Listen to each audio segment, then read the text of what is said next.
Hola, buenas noches, ya llegamos, la segunda cita del programa está ya lista. 2 nuevas horas nos esperan para viajar y explorar esos mundos que aquí nos gustan. Este es el Espacio en Blanco y despegamos desde aquí, Radio Nacional de España. Hace muchos años que deseábamos hablar de este tema, estábamos buscando invitados, parece ser por fin que esta noche los hemos localizado, os queremos descubrir un tesoro y una civilización fascinante. Después de esa introducción, hablamos de ella. Heredera de la cultura megalítica del suroeste ibérico, se desarrolló supuestamente en el triángulo formado por las actuales provincias de Huelva, Sevilla y Cádiz, en la costa suroeste de la península ibérica. Tuvo por eje el río Tartesos, que los romanos llamaron luego Betis, y los árabes Guadalquivir, que significa río grande. Sin embargo, nada es seguro, y varios autores tratan de situar el río Tartesos en las bocas del Odiel y el Tinto, en la ría de Huelva, en el Mar Menor, en las bocas del Guadiana o incluso en el mismo Tajo.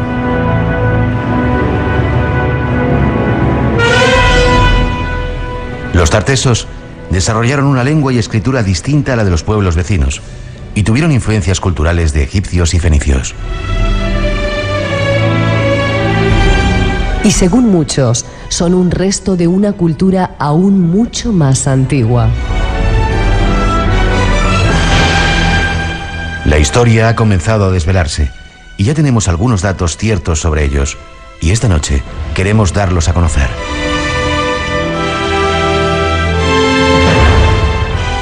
¿Nos acompañáis en este viaje de descubrimiento?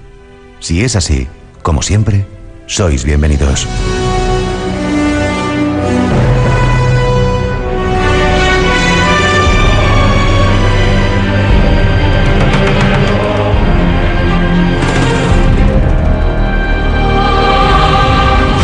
Nos queda saludar a nuestros dos invitados, Araceli Rodríguez y Álvaro Fernández. Buenas noches. Buenas noches. Un placer que estés aquí con nosotros. ¿Arqueólogos? Arqueólogos. ¿Cómo se os dio por ser arqueólogos en este país que no debía ser una carrera muy, ¿no? Bueno, a mí me vino desde pequeña la ilusión por ser arqueóloga. ¿Ya te gustaba desde pequeñita? Sí, además una de las cosas que me fascinaba desde pequeña, porque mi padre tenía el libro de Carriazo, era el tema del carambolo. Sí. Y fíjate, cosas del destino, que acabé excavando en el carambolo. Y nada. ¿Qué hay que estudiar para ser arqueólogo? Nosotros estudiamos en la universidad, en la Facultad de Geografía e Historia. Geografía e Historia, y luego había una rama... Después teníamos la especialidad de Prehistoria y Arqueología. Y bueno, no sales con la licenciatura de arqueólogo, digamos, pero sí que sales con una formación, por lo menos en los planes que nosotros estudiamos, sí salimos con una formación bastante buena. Ya. Después te tienes que entrenar un montón en campo para ser capaz de enfrentarte a retos como el yacimiento que nos trae. Que esta noche nos vais a descubrir un poco. ¿Y tú? ¿Estudiabais juntos o os encontrasteis a lo largo de...? Sí, estudiamos juntos la carrera. Sí. Yo por mi parte la afición me vino por mi padre, que era agricultor y tenía arando en una de sus tierras, había una necrópolis visigoda. No me digas. Y cada 4 años, cuando se desfondaba, cuando se hacía un arado profundo de la tierra, siempre sacaban calaveras y tiestecitos, como él decía. ¿Tiestecitos? Y nos llevaba allí esos años que tocaba y bueno, y sacábamos algunas piedras, calaveras, las tapas de las tumbas. Estoy hablando en el año 75 y por ahí, ¿no? Entonces, claro, se veía todo y eso ya pues te llama la atención de qué era aquello que yo estaba sacando, ¿no? Eso ya te pica la curiosidad, ¿no? Por saber realmente si aquellas calaveras eran de hombre o de mujer, y en fin, por ahí ya empezó la ficción. Qué chulo. Debe ser apasionante eso de desenterrar la historia, ¿no? Pues la verdad es que sí, que no nos podemos quejar de nuestro trabajo porque nos gusta un montón y además siempre sorprende, porque hay muchas veces que se supone que vas a encontrar o que no vas a encontrar nada y la tierra te sorprende con cosas maravillosas, ¿no? Como, bueno, pues necrópolis tartésica hemos podido excavar, restos medievales, el mismo carambolo fue una sorpresa porque no adelantes mucho, que luego vamos a hablar de ello, no adelantes mucho. ¿Se pensaba que no existía o que no estaba? No, se pensaba que después de las excavaciones que se llevaron a cabo por Carriazo en el año 58 y posteriormente en el 60 en otras zonas del cerro, que no quedaba nada. Estaba todo descubierto. Que no quedaba nada, sí. Y la verdad es que fue casi una casualidad que entráramos desde los inicios de una obra que se planteó en el cerro, ¿no? Qué curioso. Hacía tiempo que, insisto, que queríamos hablar de los tartesos. Estamos buscando no gente que de repente te habla porque ha leído, sino con protagonistas como vosotros, que sois parte fundamental de esos descubrimientos, que debe ser, te digo, apasionante. ¿Lo más interesante que habéis descubierto? En general, de nuestras excavaciones, o estamos hablando de vuestra carrera. Luego entramos en los tartesos. Hombre, lo que quizás ¿algún tesoro de esos grande, potente que se...? No, grandes tesoros, la verdad que salen muy pocos, ¿no? Yo tengo un amigo que encontró uno, de casualidad. Sí, no, sí. Si la gente lo encuentra, pero los arqueólogos no lo encontramos. Huyen de los arqueólogos, van más al hallazgo fortuito, ¿no? Sí. Pues en pocas excavaciones arqueológicas se han descubierto grandes tesoros, suele ser más habitual que aparezcan fortuitamente y que lo encuentre cualquier persona arando en unas obras, etcétera, ¿no? No hay grandes tesoros, sí, sacan algunas joyas, algunos... cosas de este tipo, ¿no? Pero fundamentalmente, claro, lo más interesante para nosotros ya no es el objeto por el objeto, sino todo, ¿no? Todo el contexto, reconstruir la sociedad de ese momento y los procesos evolutivos que han llevado a esas sociedades, ¿no? Entonces ya te pierdes un poco, le pierdes el interés del objeto por el objeto, que es más propio de la arqueología, de los anticuarios y eso, ¿no?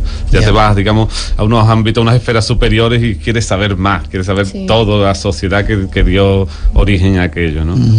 En Egipto se dice que solamente se ha descubierto el 20% de lo que era esa civilización. En España queda tanto por descubrir, porque de repente das una patada y aparentemente surge un descubrimiento como el del carambolo, que vamos a hablar después, aparentemente de casualidad. ¿Queda tanto por descubrir? España tiene un patrimonio impresionante, es impresionante. Lo que pasa es que es un patrimonio finito, porque evidentemente es un patrimonio material y hay que cuidarlo. El problema es cómo lo cuidamos, cómo lo protegemos. Ya. Esa es la cuestión. Pero quedan muchísimas cosas por descubrir, muchísimas cosas por investigar y muchísimas sorpresas que seguro que van a salir a la luz. ¿Sí? Sí, seguro. ¿Dentro de poco?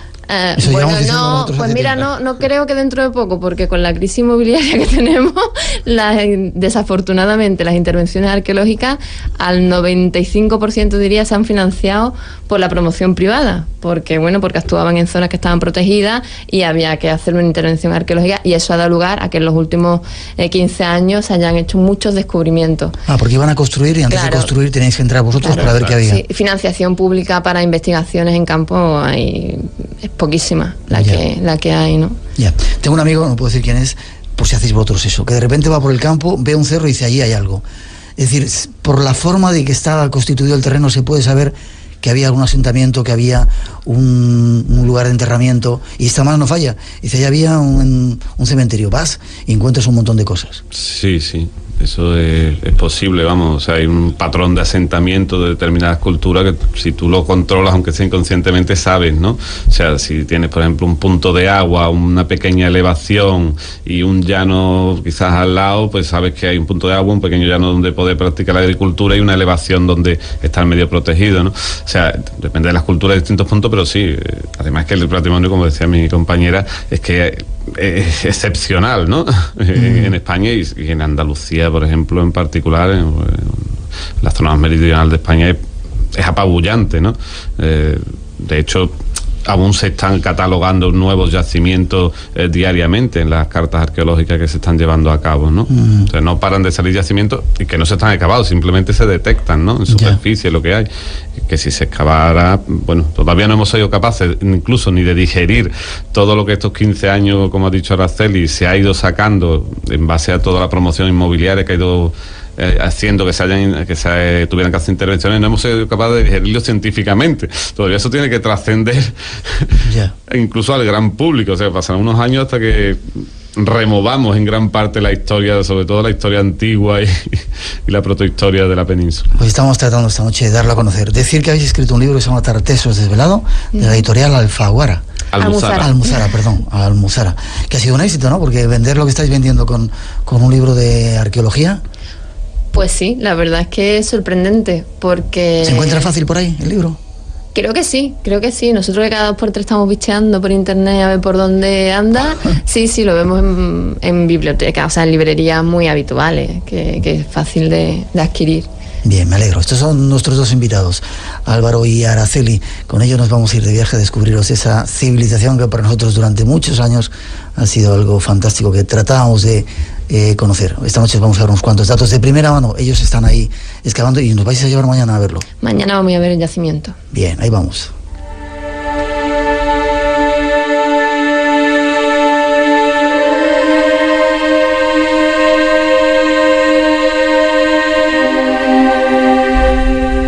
Tartesos fue un reino cuya formación aún permanece en el misterio, pero que se remonta aproximadamente al 1200 a.C. y cuya extensión, en su periodo de máximo esplendor, comprendía el sur peninsular desde el Tajo hasta el Segura, con límite al norte en Sierra Morena.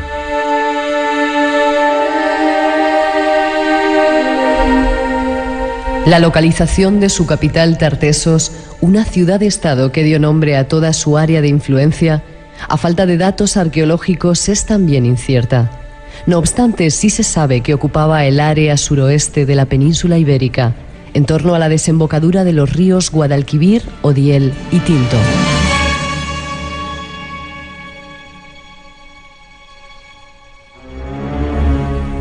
La riqueza de Tartesos se basaba en su abundante plata y otros yacimientos de minerales.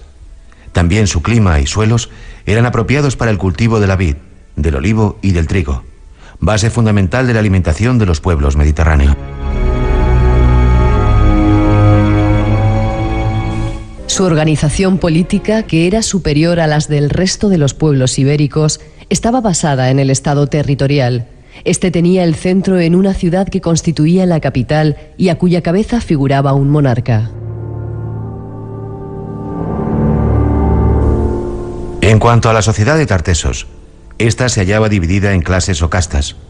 Una clase mercantil enriquecida, terratenientes, varias clases intermedias y en la base, los esclavos. Los tartesos practicaban una agricultura evolucionada. Eran buenos navegantes y pescadores, trabajaban los metales y conocían la escritura, teniendo un alfabeto similar al ibérico.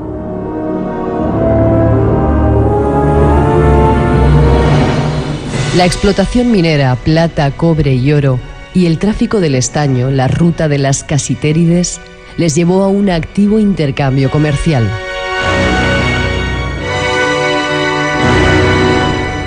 Son algunos datos históricos de este pueblo misterioso que esta noche deseamos conocer.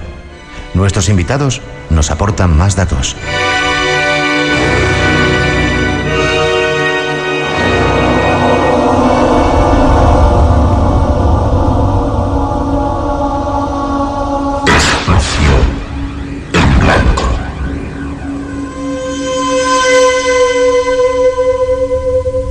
Un viaje hacia otros mundos.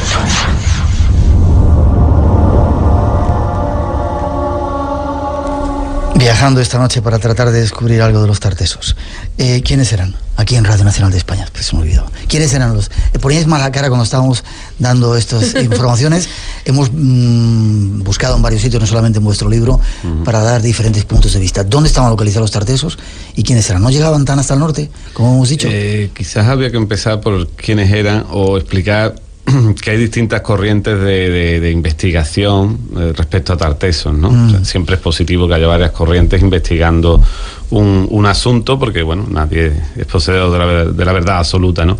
Entonces, claro, esta introducción responde más, digamos, a la visión clásica, heredera del siglo XIX y en parte del XX, que se ha tenido de Tartesos, ¿no? Los nuevos datos arqueológicos, las nuevas interpretaciones de las fuentes escritas que tenemos sobre Tartesos, las fuentes griegas, pues nos dan una imagen completamente distinta, donde Tartesos realmente es más un territorio que un pueblo. Sí. Primero aparece el territorio tarteso y muy posteriormente el pueblo. Hay algunas citas en los pueblos tartesios, ¿no? Pero quizás me gustaría empezar estas explicaciones diciendo que Tartesos, las primeras menciones a los tartesios se pueden datar a fines del siglo VII, incluso mediados del VI. Antes de Cristo.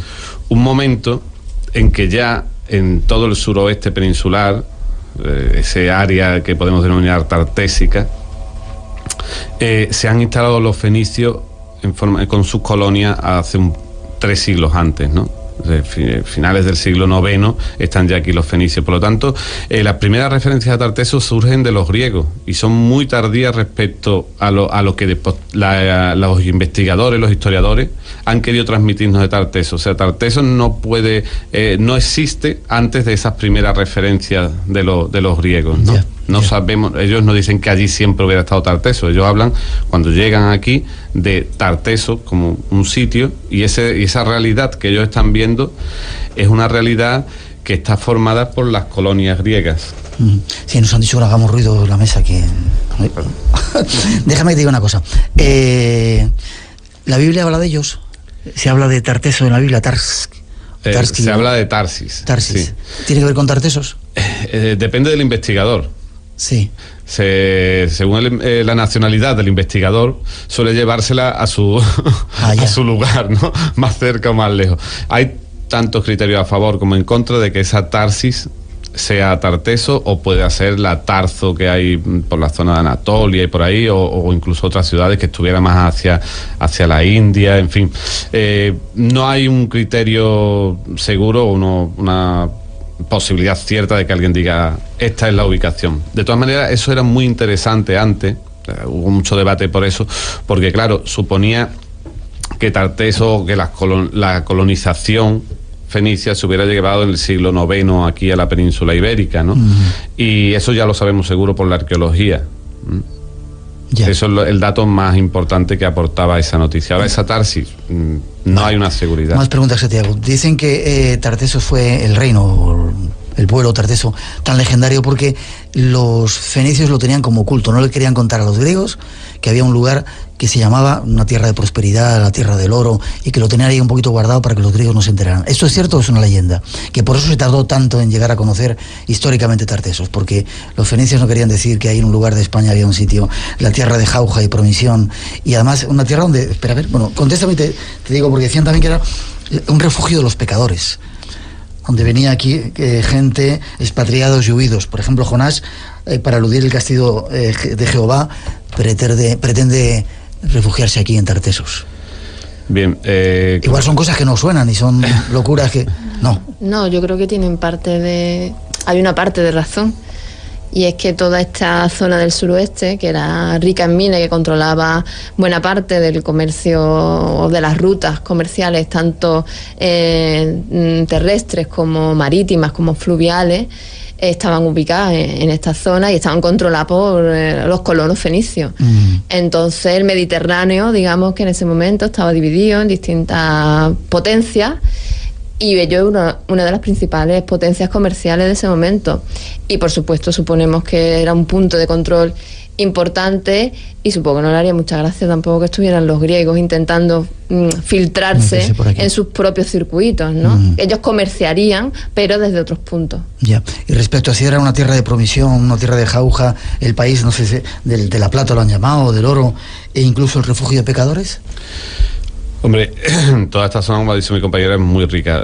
Yo te voy a exponer la historia o nuestra visión de Tartesos un poco para aclarárselo al público desde el principio. ¿Vale?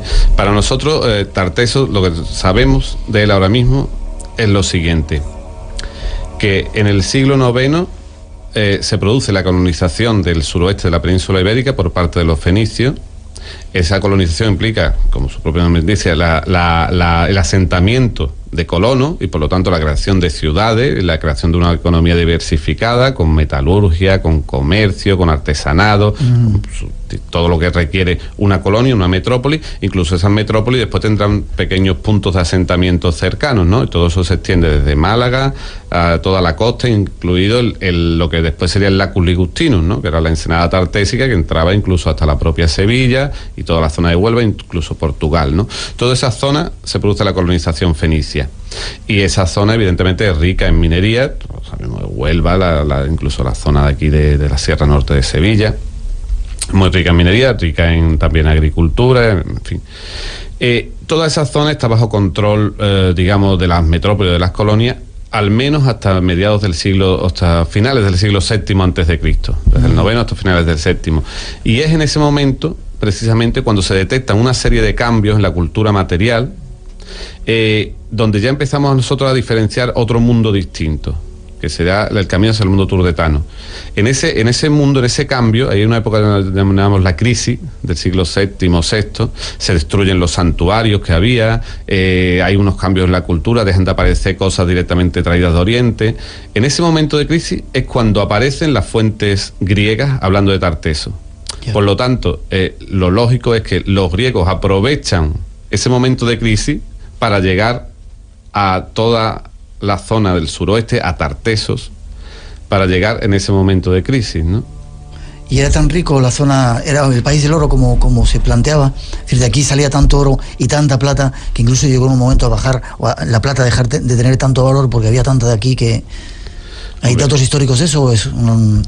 No, hay referencias a la riqueza. Que de la minería de ese momento se conoce, o sea, se sabe que se explotaban algunas minas, pero se conoce todavía poco. Todavía queda mucho por investigar sobre hasta qué punto se explotó este territorio económicamente, tanto la minería como la agricultura, como la ganadería, ¿no? Como todos aquellos aspectos que ellos pudieron explotar, porque una vez que se asientan hay una población a la que tienes que mantener, independientemente que te esté llevando oro y plata y otros metales hacia las colonias, o sea, hacia las metrópolis, ¿no? Hacia la costa fenicia. Una nueva experiencia de comunicación en Radio Nacional de España. Espacio en Blanco con Miguel Blanco. 12:30, 1:30 en las Islas Canarias. Estamos aquí en Radio Nacional de España, en Sevilla, haciendo este programa, tratando de dar los datos acerca de los tartesos. Es que yo tendría que preguntaros mil cosas. No me habéis contestado. ¿Era un sitio donde venían aquí, el lugar de los pecadores? ¿Sí o no? ¿Un lugar de refugio podía ser? Esa fuente yo la desconozco. Sí, yo la desconozco también, pero quizás si habla, bueno, no sé si esa fuente hablaría directamente del Tarteso que nosotros estamos, pero indudablemente el pueblo israelí, que es el que está haciendo mención, a los fenicios lo veían como los pecadores, porque ellos tenían un tipo de comercio, tenían una estructura social mucho más, avanzada, entre comillas, ¿no? Mucho más sofisticada, digamos, y para ellos era otra cosa. Hay un rey, hemos estado esta mañana viendo en el Museo Arqueológico de Sevilla una exposición, y había un rey, yo había oído hablar muy poco del Argantonio, que era el gran rey, dicen, de los tartesos. Un individuo que fue muy longevo, al parecer, ¿no? Vivió 100 y pico años. ¿Hay datos de ello o es leyenda? Las fuentes griegas en ese sentido son poéticas, digamos. Entonces no se pueden tomar al pie de la letra esas fuentes, ¿no? De hecho, ellos utilizan el término rey, pero no sabemos hasta qué punto era un rey. Basileus, ¿no? Ellos utilizan el término Basileus, pero claro, para ellos utilizan ese término, pero porque es el que tienen acuñado. Podría ser una especie de jefe, de reyezuelo. No sabemos realmente cómo sería esa figura. Lo que pasa es que los griegos utilizan el término que tienen, ¿no? Como cuando una tribu, tú le dices, ese debe ser un reyezuelo, por similitud a lo que conocemos, ¿no? Entonces, de su existencia real, histórica, no hay una certeza para nada. Es posible en el sentido de que, como antes te comentaba, cuando los griegos llegan, todo ese mundo colonial está en transformación, ¿no? En pleno cambio. Y sí que sabemos que ya para época turdetana, siglo IV, III, etcétera, existen reyezuelos que controlan distintas ciudades. Por lo tanto, es posible su existencia histórica y que fuera uno de los primeros en surgir, digamos, dentro de ese ámbito de esas colonias que estaban cambiando y que quizás estaban modificando a sistemas monárquicos, ¿no? Y puede ser que fuera uno de esos monarcas. Como yo te digo, los griegos cuando llegan aquí, claro, se quedan apabullados, porque llevan aquí los fenicios 3 siglos y tienen unas ciudades impresionantemente grandes que los griegos pues alucinan. Por eso en su fuente se refleja la riqueza de ese Tarteso, ¿no? Porque ellos vienen de una sociedad menos compleja. Cuando llegan aquí se encuentran estas ciudades que, bueno, por las que conocemos, las excavaciones que tenemos, son ciudades muy extensas, con viviendas complejas. Un urbanismo muy desarrollado, muy complejo, con ciudades, con sus calles, sus casas, con una estructura muy compleja. Ya está la mucho más avanzada que el resto de las civilizaciones que había por ahí, en comparación. En comparación, claro, es que tenemos Oriente. Oriente está aquí instalado, entonces no es comparable lo que tenemos a lo mejor en la zona central o norte peninsular con lo que tenemos aquí. Dicen que de Oriente viene la luz, ¿no? Pues es que Oriente estaba aquí. Tenemos un trocito de Oriente y de esas antiguas civilizaciones con toda su tradición, con todas sus técnicas metalúrgicas, constructivas, de comercio. Tenemos un trozo de Oriente en la península ibérica, claro.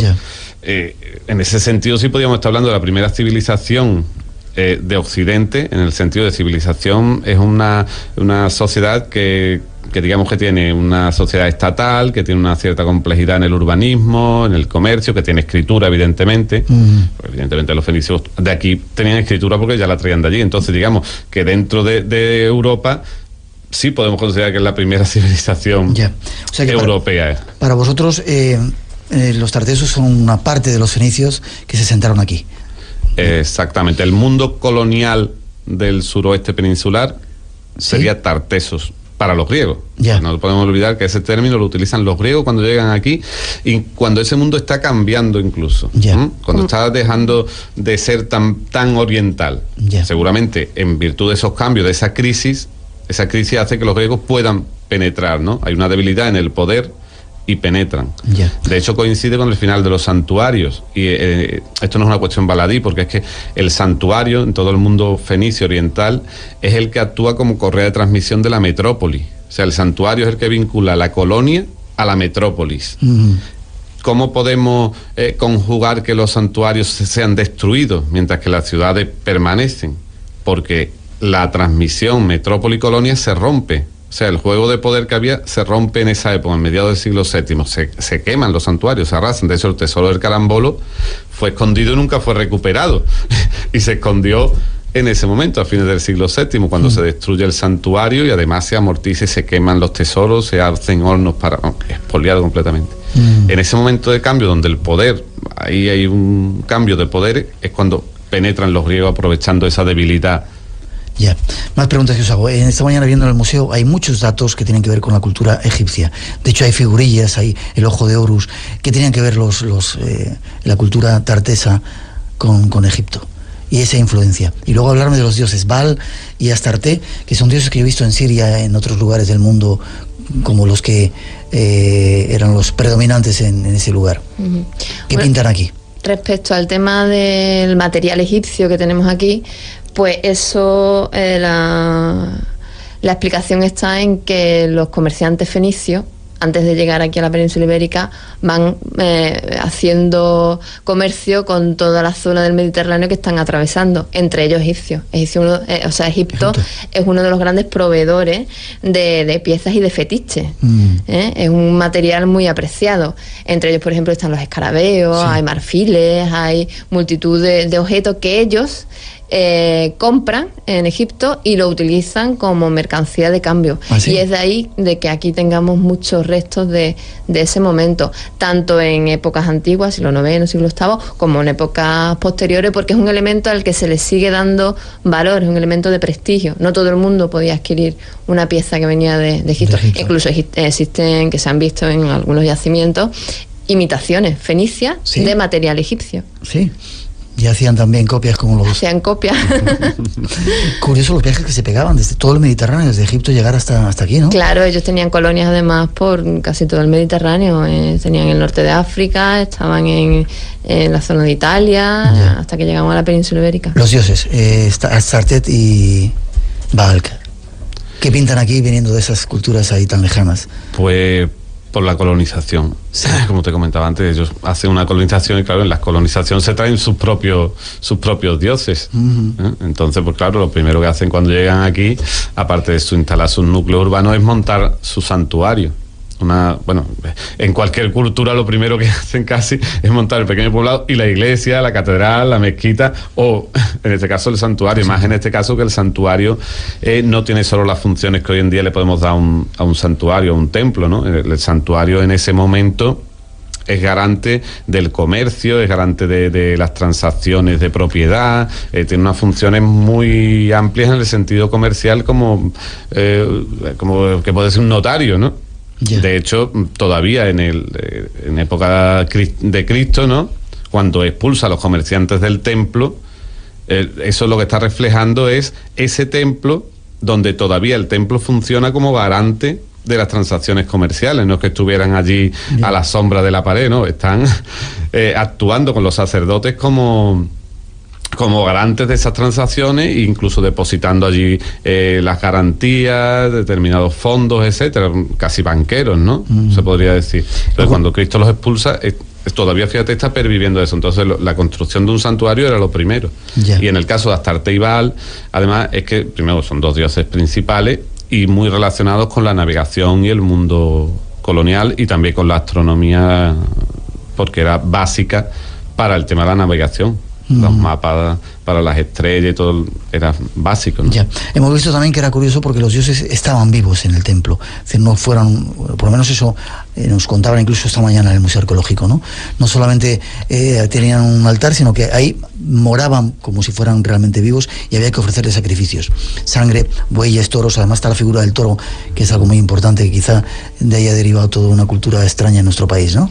Pues sí. El toro, puede ser que el culto al toro venga ya de esa transmisión oriental, ¿no? En el que el toro, el buey, pues eran unos animales casi sagrados por la fuerza que representaban, ¿no? Animales grandes, fuertes, a la vez dóciles, en el caso de los bueyes, en el caso de los toros no tanto, pero puede que venga de todo ese mundo oriental. Ya. ¿Cómo eran las ciudades? ¿Cómo habéis visto vosotros? Ahora voy a vuestra experiencia, enseguida vamos a ir a ver el tesoro. ¿Cómo estaban distribuidas? ¿Eran tan avanzadas como decís? Pues ciudades que excavadas en extensión, prácticamente yo creo que aquí no se ha excavado todavía ninguna. Sí, siguen estando ahí todavía.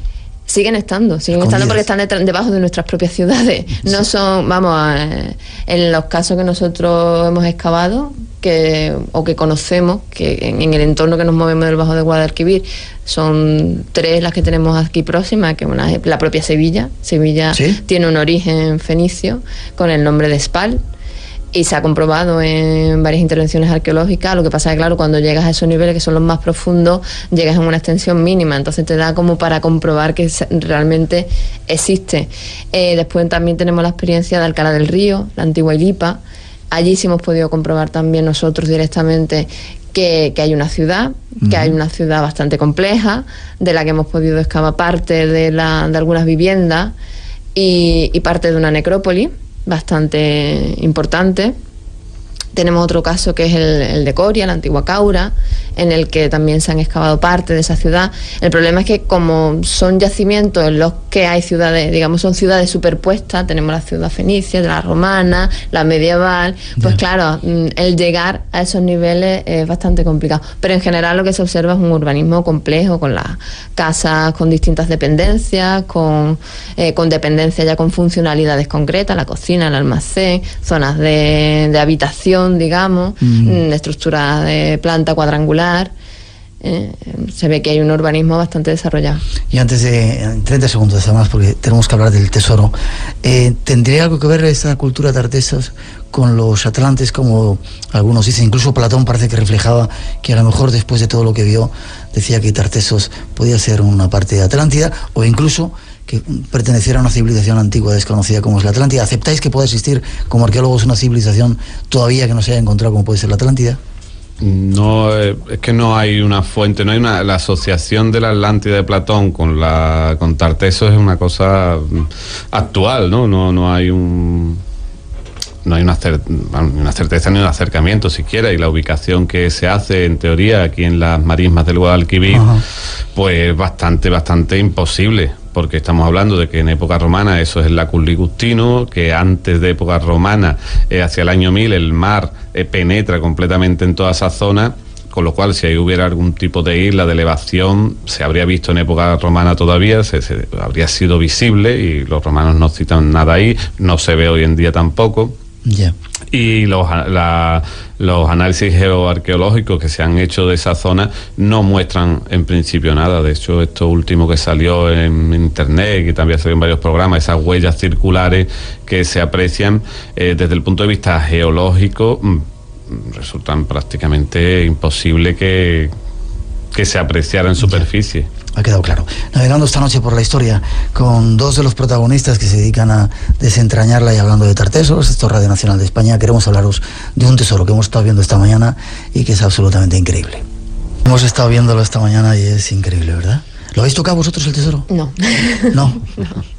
El tesoro yo creo que no lo ha tocado nada más que quienes han investigado, ni siquiera esta vez en el montaje de la exposición. Ayer hablábamos con Fernando, uno de los comisarios, y decía que sí lo había tocado en otro tiempo. Claro, quizá cuando al inicio de las investigaciones que hicieron ellos y demás, pero creo que las medidas de seguridad que han hecho esta vez al museo ha sido impresionante. Ya.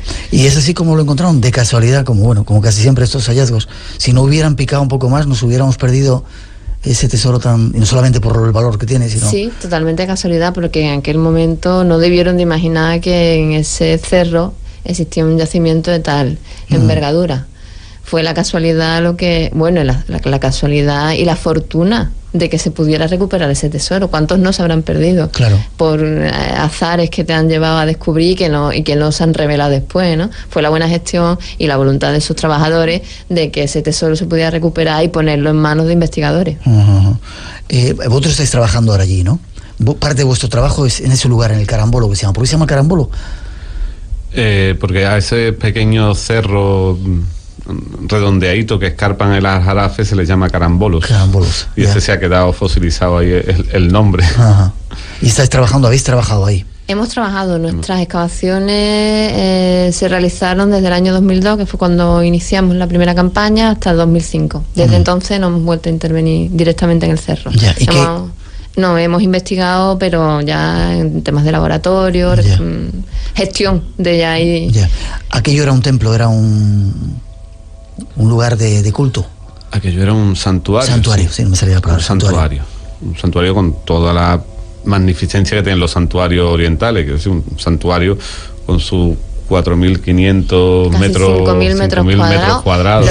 Lo que es el santuario, Sí. que es el yacimiento completo con instalaciones, porque eso funcionaba casi como un poblado, pues puede tener unos 30.000, 40.000 metros cuadrados. ¿Cuánta gente podía vivir ahí? ¿Sabéis? ¿Se ha calculado? No se ha calculado porque fuera de lo que es el santuario, los restos de lo que se ha denominado poblado o Carambolo Bajo, hemos excavado una pequeña parte y otra pequeña parte que excavó Carriazo, pero no se ha hecho una evaluación por superficie de cuánta gente podía estar. Que es muy complicado además hacer una evaluación en superficie en un sitio como un santuario, de cuánta gente puede vivir, porque no puedes hacer un cálculo de, por ejemplo, viviendas y cabezas de familia más hijos, ¿no? Porque además es una población totalmente distinta, ¿no? Están los sacerdotes, las tañedoras, las prostitutas sagradas, los sirvientes, los cantores. Claro, entonces es muy difícil ahí los escribas. No tenemos un criterio como para otros cálculos que se establecen a las unidades familiares de 3, de 4 personas, y en función de las casas que se documentan se multiplica, ¿no? En este caso es muy complicado. Ya. Hablábamos del tesoro, son un montón de piezas, pesan 3 kilos de oro de 24 quilates, con un trabajo increíble. Pocas veces he visto un trabajo parecido, ¿no? Bueno, yo creo que como hay paralelos en Oriente, evidentemente, porque la técnica y la estética en gran parte es oriental. Es que hay muchos paralelos, ¿no? Hay incluso alguna escultura oriental con un collar similar en todo al de Carambolo, ¿no? Hay también placas, diademas de este tipo, ¿no? Lo que sí tiene de singular también en ese sentido el tesoro del Carambolo es que muestra las influencias de elementos de la cultura atlántica, ¿no? O sea, muestra una mezcla de lo oriental con lo del interior de la península, ¿no? Porque, como te decía antes, en ese mundo colonial del suroeste, aparte de que ya no solo vienen fenicios, sino que vienen chipriotas, sirios, en fin, distintas nacionalidades acaban aquí, lo sabemos por el tipo de cultura material que estamos viendo, también baja gente de la península y toda confluye en este suroeste, ¿no? Es decir, que Andalucía era un lugar especial en la antigüedad también. Claro, ¿no? hay un crisol aquí que se mezcla entre toda esa gente que viene y la gente que baja de la zona norte, ¿no? Entonces en el tesoro y en otras muchas expresiones materiales se nota esa mezcla del norte y de oriente, aparte evidentemente de la evolución propia, porque tú fundas una colonia y 300 años después pues evoluciona evidentemente, y más a esa distancia particularmente, ¿no? Tiene su propia idiosincrasia, ¿no? ¿Para qué servían ese tesoro? Es decir, hemos visto que hay varias representaciones. Uno lo llevaba un hombre, una persona, y otro, esas piezas las ponían en un toro.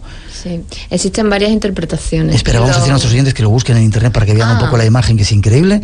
¿Y qué interpretaciones tienen? ¿Hay un collar? El collar era un collar. Hay un collar que evidentemente era para ser colocado, al parecer, puede ser en una persona, pero ha habido varias interpretaciones. En la actualidad se siguen manteniendo 3. Una fue la que Carriazo esbozó, y a la que fue cuando él vio el tesoro y dijo: esto es un tesoro digno de Argantonio, y ahí fue cuando se le asignó que era el tesoro digno de un rey, y se esfuerza un poquito para acoplar todas esas piezas a un personaje, ¿no? Un personaje que tenía que ser muy, muy grandote y muy fuertote para soportar tanto oro, y además con esas dimensiones, ¿no? Y es una de las, ahí en el Museo Arqueológico hay puesto una escultura que lleva puesta todas esas joyas, ¿no? Después, investigadores posteriores, incluso antes de que nosotros excaváramos en el yacimiento y encontráramos el santuario, ya estaban vinculando que ese tesoro olía a algo más ritual, y empezaron a buscar paralelos en temas de piezas que estaban relacionados con el culto, con el sacerdocio y con el sacrificio de animales, ¿no? Y es cuando han hecho esta reconstrucción de que parte del tesoro la llevaba, como es el collar y los brazaletes, un sacerdote, y el resto de las piezas las llevaban en el faldellín, pues los animales que iban a ser sacrificados. Después hay otros investigadores que opinan que puede ser que esas piezas fueran así colocadas, pero nunca en oro. El oro era un tema exclusivo de los dioses, de la divinidad y de los reyes en el caso de representación de la divinidad, ¿no? Entonces defienden que eso sería a lo mejor utilizado por el sacerdote, pero sobre todo estaría colocado en la estatua del dios, que sería un betilo. Estamos ante una religiosidad que no adora a estatuas, sino a betilos, que son formas por la piedra sagrada, que todavía, por ejemplo, existen en algunas culturas. Y eso sería lo que estaría siendo el tesoro del dios, no de los animales que van a ser sacrificados. Hay algunas representaciones de esos betilos, de esa representación de la divinidad, que aparecen arropadas y con joyas, ¿no? Eso, betilo es simplemente un cilindro de piedra o de madera, macebado o acebó, según sean masculino o femenino, y que parecen arropados y con joyas puestos, ¿no? En monedas de la zona de Siria.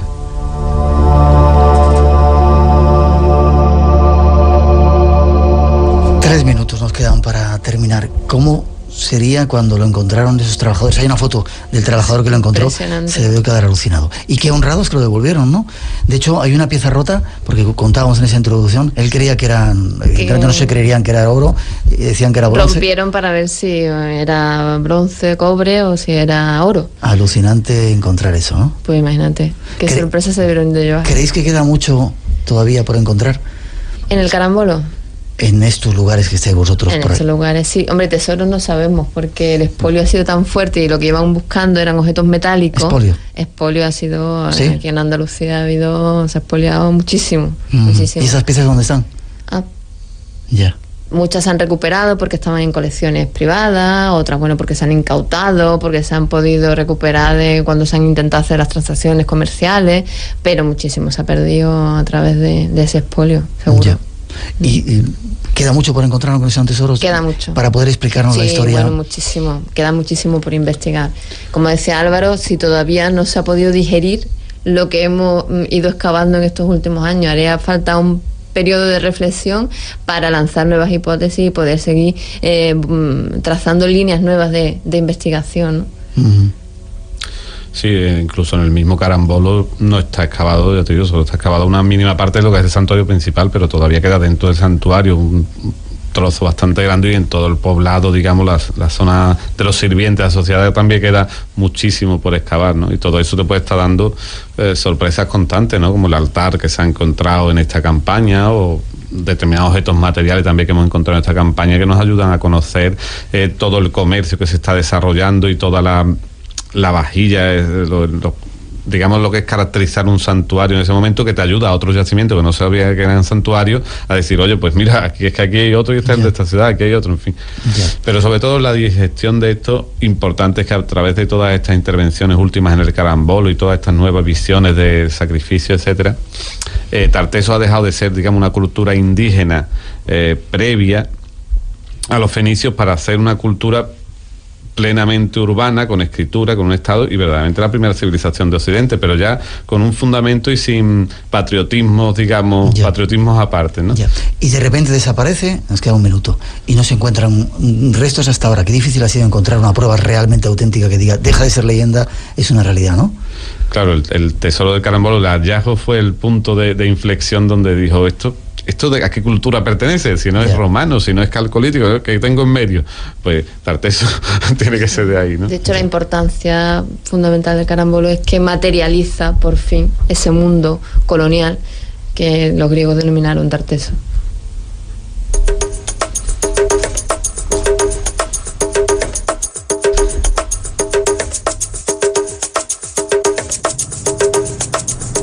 Pues tenemos que marcharnos.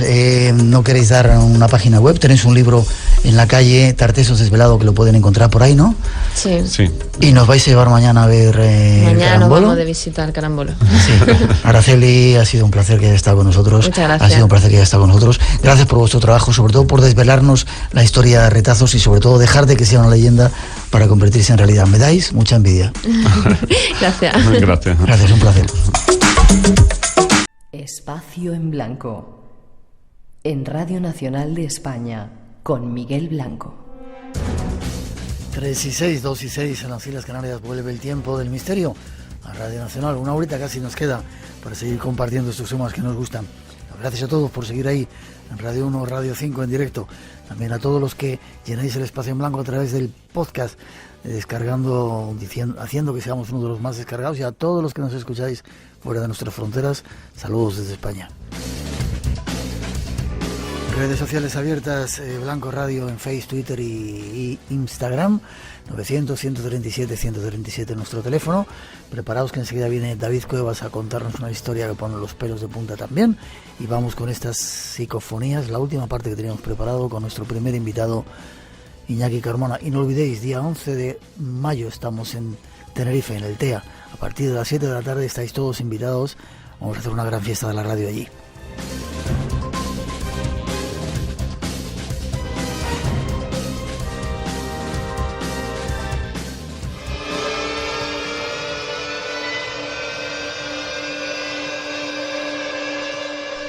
El viaje prosigue.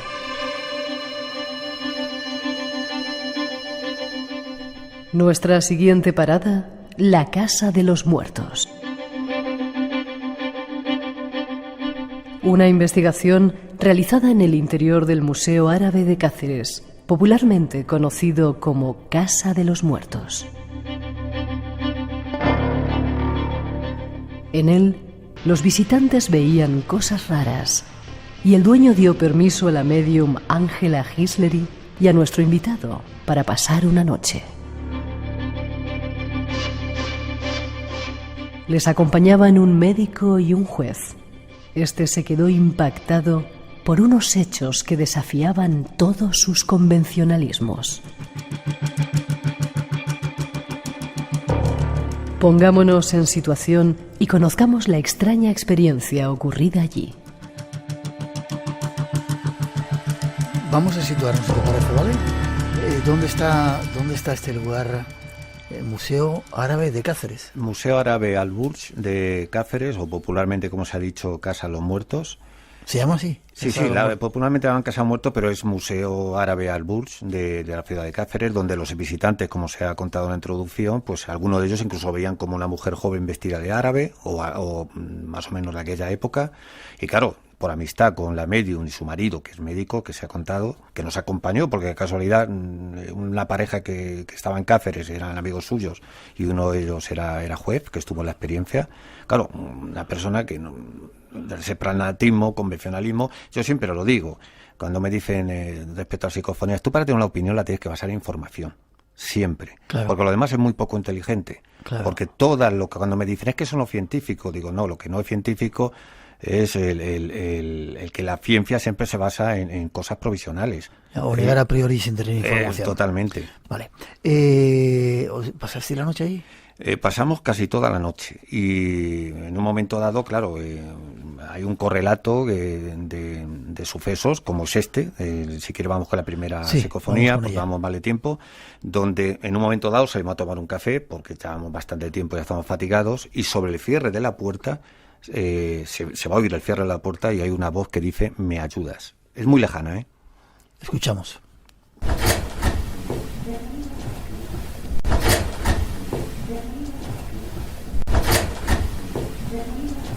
¿La puerta la cerráis vosotros o...? Sí, salíamos a una cafetería que había enfrente, pues a tomar un café y un poco, pues a estirar un poco, y es lo que pasó, que según estábamos cerrando la puerta, la voz desde dentro dice "me ayudas". Ayudas. Segunda. La siguiente es, en un momento vamos a ver como unos silbidos, incluso por medio, y mi amiga, la medium Ángela Gileri, cuando dice "decidme algo, contéstame", hay una voz que dice "no contestan". Lo escuchamos. Decir algo, contéstame. Decir algo, contéstame. Decir algo, contéstame. Primero eso, como un silbidito, y luego una voz así como lejana, "no contesta". El "no contestan" es clarísimo, y el silbido no sé qué objeto tiene en esta grabación. A propósito, antes de que nos quedan dos solamente para escuchar, dicen que si se han grabado alguna vez psicofonías de animales. Sí, hemos oído psicofonías de aviones, de bombas en Belchite, ¿de animales? De animales también. Yo, en una grabación que tuve, yo también soy creador de pájaros, me he escrito en revistas de ornitología, entonces una vez haciendo la experiencia en mi propia casa de Transradio, no era una grabación profesional, y se oía como un canto sostenido, así discontinuo, como una onda discontinua también, no era sostenido, la emisora no se iba, era en ruido blanco totalmente, sí. Y se oía como el canto de un pájaro. Yo tengo pájaros y reconocía perfectamente ese pájaro. Yeah. Seguimos en la Casa de los Muertos. Tercera psicofonía, decidme algo, pidiéndole permiso. Sí, claro, porque desde ese respeto de acercamiento a ese mundo, a esa realidad, pues tú dices, estamos pidiendo permiso, y hay una voz que respondiendo a ese contexto dice no temas por mí, o sea que por mí no hay problema y poder grabar perfectamente. Es lo que deducimos. Lo escuchamos. Dándole permiso. Le pedimos permiso. Dándole permiso. Le pedimos permiso. Dándole permiso. Le pedimos permiso. ¿Le pedimos permiso, dice?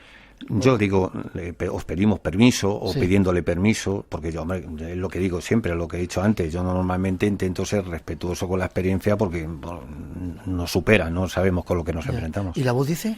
No temas por mí. Vamos a volver a escucharla, que esto no la he pillado. Dándole permiso. Le pedimos permiso. Dándole permiso. Le pedimos permiso. Dándole permiso. Le pedimos permiso. Bueno, ahí yo lo pongo en duda. Última, te necesito. Sí, esta tiene me gusta, porque estaba yo al inicio de la experiencia montando los aparatos. Ella no tiene ni idea, Ángela, de aparatos ni de nada. Nosotros hacemos experiencia por sincronía, desde sus facultades y desde mis aparatos.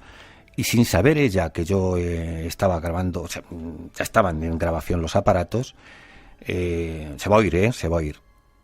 Es muy rápida, hay una voz que va, la vamos a escuchar de inmediato, que dice "te necesito", muy rápida, y se le oye a ella decir "he sentido como si me quisieran hablar". Y es curioso porque ella, su sentimiento o su percepción se está sincronizando con una voz que dice "te necesito".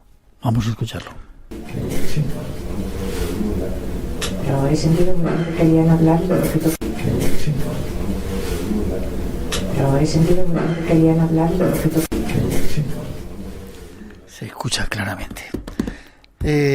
Saquemos conclusiones. Es bueno meterse en este mundo como un juego, como mucha gente está haciendo. Pues no tiene ningún sentido, porque vuelvo a decir lo mismo. Date cuenta, por ejemplo, una de las hipótesis. Siempre me gustaron las muñecas de porcelana. Tal vez porque tienen algo inquietante, algo que consigue perturbarte cuando llevas mucho tiempo mirándolas. La que me regaló mi abuela tenía un solo ojo. Sin embargo, era mi muñeca favorita. Éramos inseparables. A mis amigas no les gustaba. Ninguna quería jugar con ella. Y yo acababa siempre jugando sola. Pero mi muñeca y yo no necesitábamos a nadie. Quiero mucho. Y yo también. Mientras fuera de día. Por la noche era otra cosa. Tenía que encerrarla. No podía dejar que me arañara y me dijera esas cosas tan feas. Lo comprenden, ¿verdad?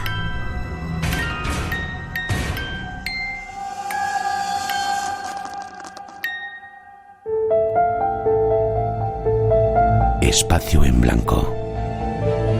El lugar donde habita el misterio. Con Miguel Blanco, en Radio Nacional de España. La leyenda continúa.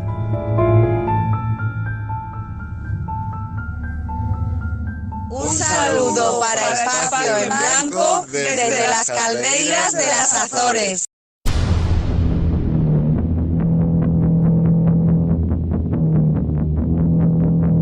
Las calderas de las Azores, uno de los muchos lugares desde donde se nos escucha. Don David Cuevas, buenas noches. Buenas noches, Miguel. Espera, que te abren el micrófono. A ver, ¿ahora? Bueno, casi que sueno como una psicofonía de las de Iñaki, ¿eh? ¿Te gusta meter miedo? Pues no especialmente, pero la verdad es que las horas, el directo son ahora las 3:18 de la madrugada y ciertos temas que nos surgen, pues nos lo ponen difícil para no terminar haciéndolo inconscientemente. Lo de las psicofonías nunca hemos querido meter miedo con ellas. Para mí, si te soy sincero, es uno de los temas que todavía dices, wow, esa diversidad de tonos de voz, de matices, de cosas que dicen, que no haya una explicación clara es cuanto menos curioso. La verdad es que es un tema que a mí me apasionaba. Yo cuando empecé en estos temas con 19 añitos, así, me recorrí todos y cada uno de los santos lugares psicofónicos de este país y es cierto que con el paso de los años me he ido haciendo un poquito más escéptico, porque el hecho de que, voy a dar un dato. Estás muy escéptico. Voy a dar un dato. El hecho de que se suene, por ejemplo, una grabación y cada persona que lo escuche interprete un mensaje distinto, a mí me mosquea un poco. Pero sí que es cierto que algo creo que hay ahí que aún no hemos conseguido desentrañar, pero también, todo hay que decirlo, no es, digamos que misterioso todo lo que algunos nos quieren hacer creer. Vamos a dejarlo ahí. Tú me has preguntado, yo me lanzo. Vamos con ese tema. Habéis estado investigando, no solamente tú, ¿no?, sino otro compañero. Sí, he estado ahí con otro compañero. Vamos a obviar el nombre, ¿vale? ¿Sí? Sí, de momento sí. Se le reconoce la voz, pero bueno. Bueno, vamos a jugar al juego de a ver quién sabe quién es y quién no es. Vamos a dejarlo ahí. Vale. Bueno, a ver, mira, te comento. El sábado pasado estuve en unas jornadas interesantísimas en Talavera de la Reina, en Toledo. Nos invitó un buen amigo, José T. Flores, unas jornadas solidarias. Y aprovechando que fuimos por allí, a mí otro compañero, Jorge Arijón, me había puesto sobre la pista de un videoclub aún en activo, que esto es casi que más paranormal. Hay videoclubs que están en activo. Todavía hay videoclubs que están en activo, hay bastantes repartidos por España, y en concreto hay uno, que es el Videoclub Galaxia, en Talavera de la Reina, que lo sigue estando. No solamente está activo en lo que respecta a su oferta cinéfila, sino que también lo está en lo que tiene que ver con unos presuntos fenómenos extraños que, según el compañero Jorge, ahí se estaban produciendo, con lo cual yo me puse en contacto con el responsable de este videoclub, se llama Alejandro Genio, y bueno, pues concertamos una entrevista en el propio videoclub, y allí que nos fuimos el sábado pasado, hace pues unos días estábamos allí. Y entonces, al preguntarle sobre lo que sucedía, desde cuándo sucedía, y nos habla de que el videoclub se habla en 2017, o sea, hace poco más de un par de añitos aproximadamente, y ya prácticamente desde los inicios o meses después de la apertura del lugar, empieza a recibir comentarios de algunos de los socios del videoclub. Esto de los socios, recordamos que es gente que va allí, se hace su carné para poder sacar películas, y demás, ¿no? Qué raro tener que explicar lo que sucede en un videoclub, pero claro, estamos en 2019 y a lo mejor hay gente jovencita que dice, ¿esto qué es? ¿Un videoclub? ¿Eso qué es? Eso es un OPART, ¿no? Es un objeto fuera de tiempo y lugar. Bueno, pues cuando empiezan a llegar socios a contarle cosas, lógicamente él, pues Alejandro se queda un tanto extrañado, pero no del todo, porque también había vivido algunas. No nos adelantamos y escuchamos al propio protagonista, al propio Alejandro, escuchando cuándo y cómo empiezan esos sucesos. Aquí, para empezar, yo ya te digo, nunca he dado bombos de lo que había aquí, de lo que pasaba aquí. Aquí ha sido gracias no, tampoco, ¿no? El tema de los socios que van diciendo, mira, me ha pasado esto, tal, en el videoclub me ha pasado esto, me han tocado, me han rozado, he sentido que alguien me susurraba, o me han tirado cartuchos de películas, pum, se los han tirado al cuerpo y tal, ¿no? Entonces, de unos a otros, pues el boca a boca llega, ¿no? Entonces, a mí principalmente sí que me pasó cosas nada más abrir en este local, porque nosotros pasamos de la calle Miguel Hernández aquí a este local. Y abrí aquí un día martes de las primeras semanas de enero del 2017. Y abrí pues sin más, esperando a que llegasen los primeros socios, si alguno sabía que estábamos aquí, porque no se llegó a poner un cartelito en plan, estamos en esta calle, que nos hemos trasladado y tal, nada. Y la cosa es que una vez hecho eso, pues nada, esperando, abro y serían las 11, 12 de la mañana, que de repente oigo la risa de un niño y correteando por dentro, digo, hostia puta, que se me ha colado un niño aquí y no me he dado cuenta. Digo, pasa chaval, ¿dónde estás? No sé qué, digo, porque digo, está dando vueltas y... me busco por aquí, no hay nada, no hay nadie. Digo, qué raro, ¿no? Entonces, digo, pues nada, no habrá sido nada, habrá sido de la calle. Pero entonces la cosa sin más, digo, bueno, se me ha colado un niño, lo dejo pasar porque no lo encontré y ya está. Luego, semana más tarde, igual, vuelvo a escuchar como que otra vez está un niño como correteando. Digo, ¿qué pasa, no? Empiezan los fenómenos. Se abre el videoclub y parece que hay un niño fantasma caminando por aquella zona, ¿no? Bueno, pues según lo que cuentan algunos de los socios, eso es lo que podría parecer, al menos de entrada, y según se vislumbra del relato de Alejandro Genio, ¿no? Bueno, pues seguimos preguntándole y sobre este suceso que va más allá de ese correteo, de esos pasos, de ese niño, y es que las películas también pues daban bastante guerra en el videoclub, claro. Que hay en un videoclub, películas. ¿Qué hacen las películas en este videoclub concreto? Moverse. Lo escuchamos. La cosa es que a las 8 y algo, teniendo socios por aquí, de repente han oído un niño, dice, uy, qué traviesa el niño y tal, mientras siguen viendo películas. Y yo, en plan, vale, pero es que no había nadie, ¿sabes? Solamente ellos, que son adultos, y yo, ¿no? Entonces fue muy raro. Y luego más cositas, pues como esa, aquí y ya te digo, yo de esas cosas directamente ha pasado y ya está. Y cuando empezaron a venir más socios comentando el tema de los fantasmitas, de lo que sentían por aquí y tal, digo, bueno, yo no sé, yo siempre he dicho que no sabía y tal, ¿no? Aquí cada cosa. Hasta que vi que a uno le tiraban unas películas. Entonces, yo esto era las 10 y algo, 10 y cuarto de la noche, si no me equivoco, 10 y cuarto o 10 y media de la noche. Era un fin de semana también. Y por este cristal pues se ven los reflejos. Entonces, sin más, vi como un cartucho salía literalmente así, o sea, totalmente recto, hacia la persona que le dio en el hombro, cerca del hombro y la oreja, ¿no? Y yo me quedé en plan, miro rápido en plan, hostia, ¿qué ha pasado, no? Y no dije nada, el socio se dijo, joder, se me habrá caído, tal, lo cogió y ya está, ¿no? ¿Tú llegaste a ver cómo la película se...? Sí, o sea, directamente... salir tirada de esa estantería que están así colocadas, sí. Y salir recta, porque si tú tiras una película, mira, te voy a hacer un ejemplo con esta que está vacía, cuando la tiras, mira lo que hace, ¿has visto? Sale sí. Como haciendo un puente raro, ¿no? Sí. En este caso la película iba casi recta hacia la persona, cerca de la oreja, como algo intencionado. ¿A qué distancia más o menos estaba la persona? 12 metros y algo. Siguen los fenómenos, películas que vuelan. Hay más todavía. Bueno, no está mal, ¿eh? Esto me recuerda un poco a típica película de cazafantasmas, ¿no? Que las películas, los libros empiezan a salirse de las... Una cosa muy curiosa, pero bueno, esto parece ser que está pasando ahora mismo. Empezó en 2017 y ahora con menos intensidad, según su protagonista, pero sigue pasando. No nos adelantamos. Ya te he tirado gancho, pero no me lo dices tú. Ya de hecho de menos. Sí. Vale. El niño. ¿Qué pasa con el niño? Porque claro, se ve el niño, se escucha el niño, se intuye cómo se escucha, qué es lo que pasa exactamente cuando nos referimos a ese presunto encuentro con este supuesto niño. Bueno, pues Alejandro nos da más detalles sobre esto. ¿Cómo sabes que es un niño el que corre? Porque es unos pasitos pequeños y una risa de niño. En plan... ¿Se escucha una risa de niño? Sí, no solo yo, vamos, aquí mucha gente dice, coño, con el niño, joder, con el niño, qué travieso, no sé qué, tal. Y era un niño. Ahora ya no pasa, pero pasaba. ¿Es una risa, es una carcajada, es una risita susurrante, es un...? Es una risita típica de niño travieso, en plan, ya, ¿sabes? En plan, como similar a la de Sheldon Cooper.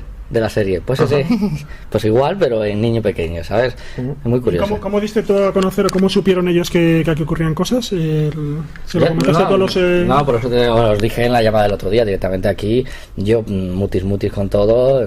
Si alguien me comenta, digo, bueno, pues no sé, a lo mejor te habrá caído, lo que sea. Espacio en Blanco. Tu cita con el misterio en Radio Nacional.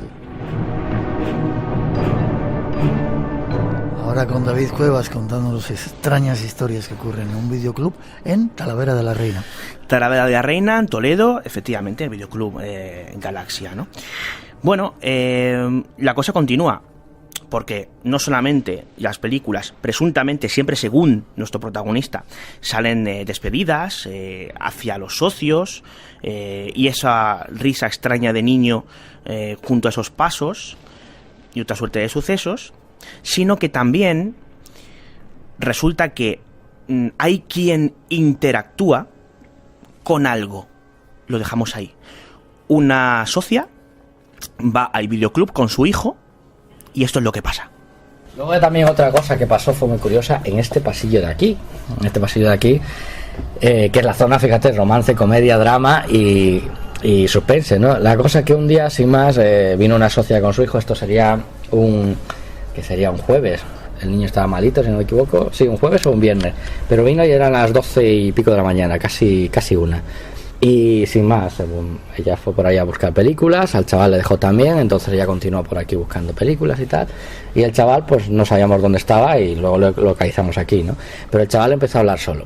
Empezó a hablar de historias, pero totalmente seriamente, ¿sabes? Y fue muy curioso porque es que luego la madre le dice... David, o no sé qué le dijo el nombre, David, deja al señor que estará ocupado y tal. Le digo, no, si a mí no está hablando conmigo. Le digo, o sea, me giro, le digo, no está hablando conmigo. Y dice, uy, ¿dónde está este?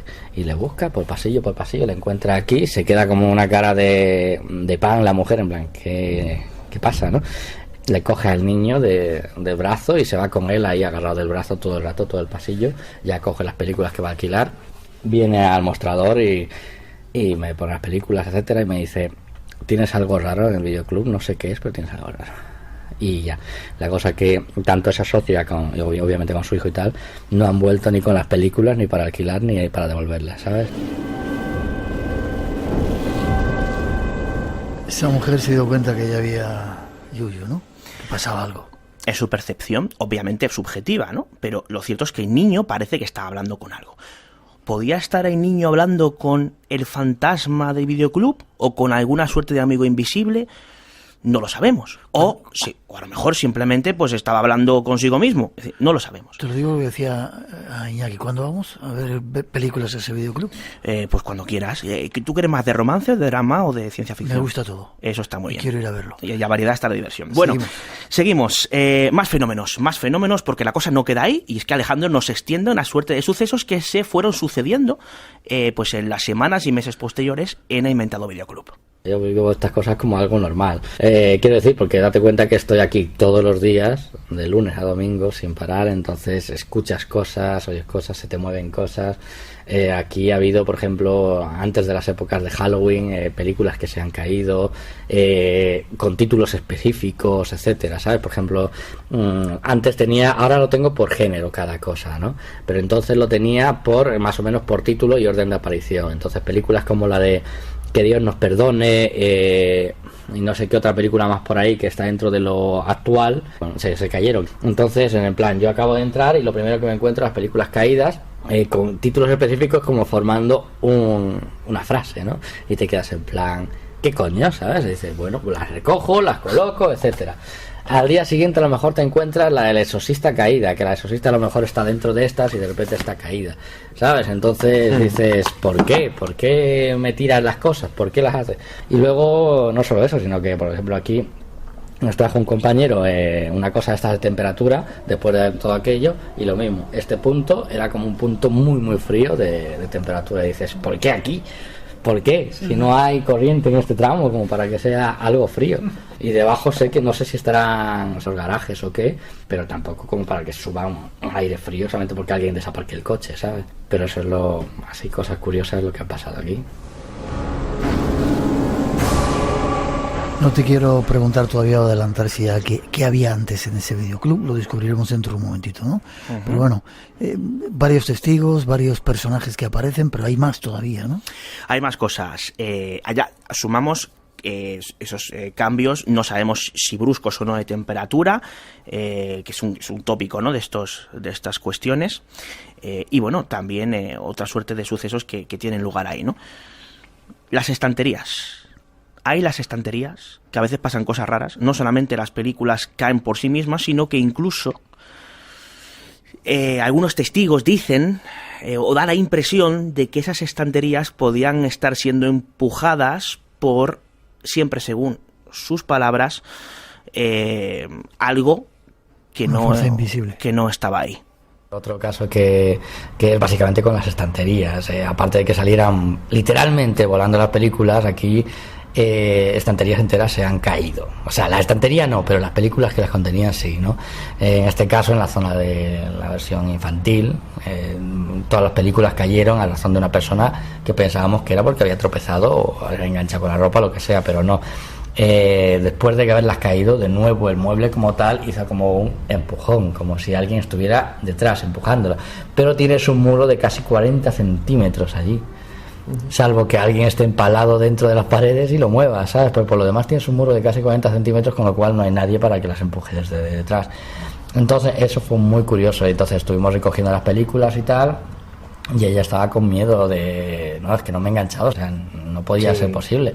¿Esto cuándo fue, Alejandro? Esto 2017, mucho antes de todas estas entrevistas. La cosa es que luego, tiempo después de eso también, de lo que le pasó a esta mujer con la estantería infantil, a un hombre y a su hija, que suelen alquilar sobre todo cosas de comedia y tal, dio cada casualidad que ese día se pasaban por terror, solamente por cotillar en plan ciencia ficción, terror, ¿no? Sí.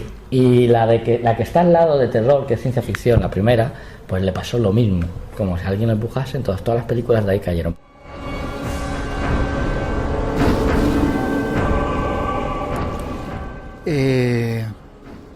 Había un segundo piso, un piso de arriba. Había un segundo piso, pero aquí me vas a permitir hacer un pequeño alto en el camino. Vale, Andy, yo también te lo hago. Te animan muchos oyentes a que vayas a grabar voces allí a ese videoclub, que le estamos haciendo mucha promoción hoy, que espero que vaya mucha gente a ver el videoclub y a ver muchos fenómenos extraños. Bueno, ¿te atreves a ir a grabar psicofonías? Llamamos a Iñaki y nos lo llevamos para allá. Te voy a devolver. Pedro Amoroso. Te voy a devolver con un clásico tuyo. No te adelantes, no te adelantes. Perdón, vale, adelante, sigue tú entonces.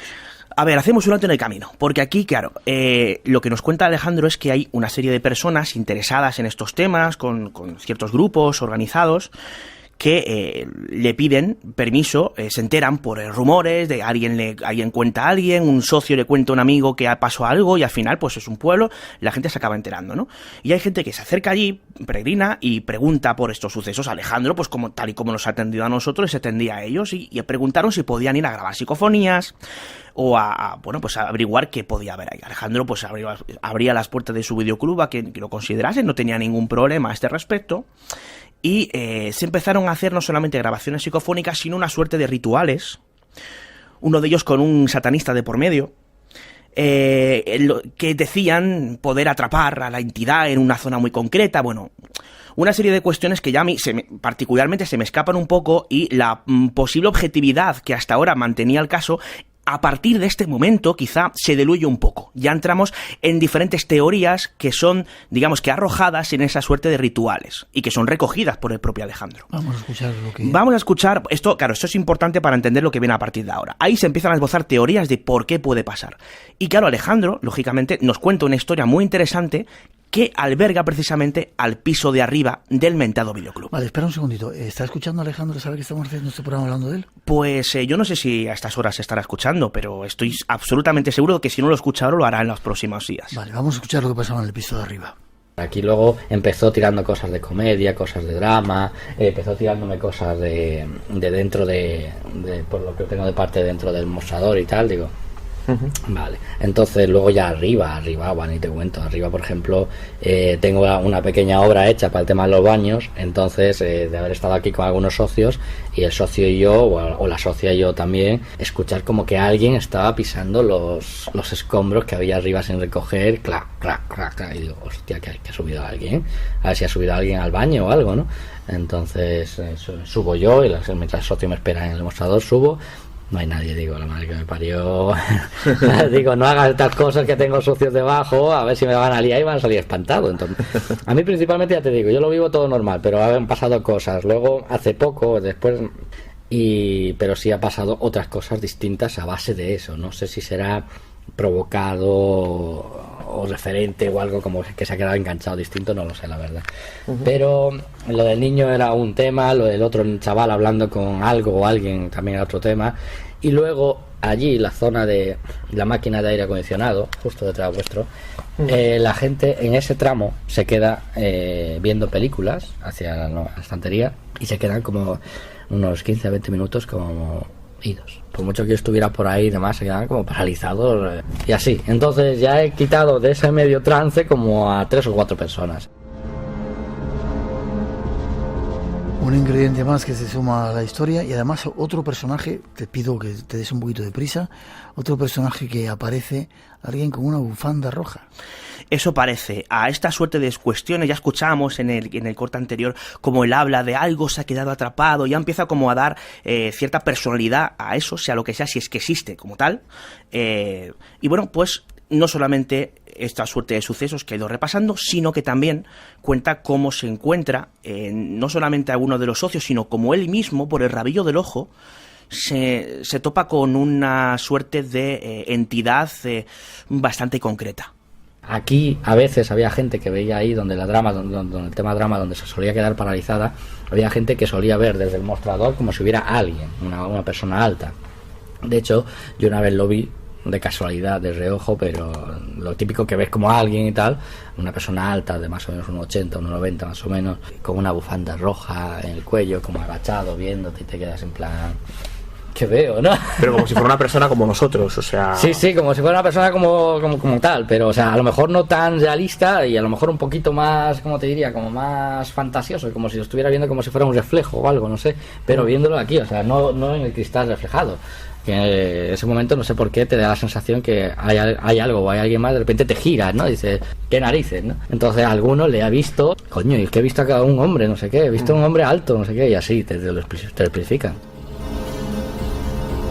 Un personaje más que se une a esta historia, un hombre alto con una bufanda roja. Y esto es importante por la conclusión a la que llegan tanto algunas de las personas que realizan esos extraños y sospechosos rituales, y la propia teoría que puede tener nuestro protagonista para explicar algunos de los sucesos que tienen lugar ahí. ¿Recuerdas al niño, no? Sí. Bueno, pues atención, porque esto es importante. Nos sumergimos en otro dato más. ¿Qué pasaba en ese piso, ese piso en el que también se escuchaban cosas, tal y como escuchábamos, antes de que fuera videoclub? ¿Qué circunstancias había en ese lugar?